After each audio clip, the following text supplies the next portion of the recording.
হতাশার কিছু আমি দেখি না। কেন আমি হতাশ হব?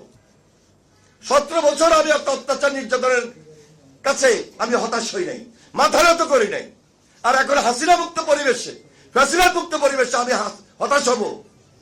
আমি অন্তত তরুণদের সঙ্গে বা তরুণদের রাজনীতি করতে গিয়ে এই বয়সেও আমি হতাশা প্রকাশ করি না।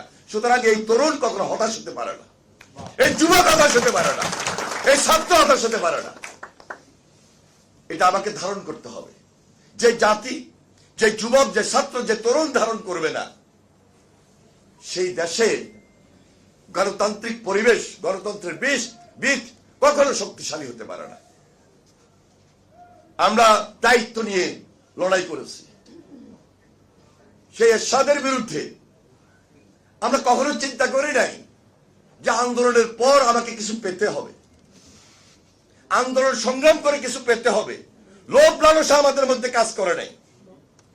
এগুলো ব্যক্তি বিশেষ 2-4 জন এরকম থাকে, কিন্তু পুরা জাতি কখনো বিশ্বাস করে না, পুরা তরুণ সমাজ কখনো বিশ্বাস করে না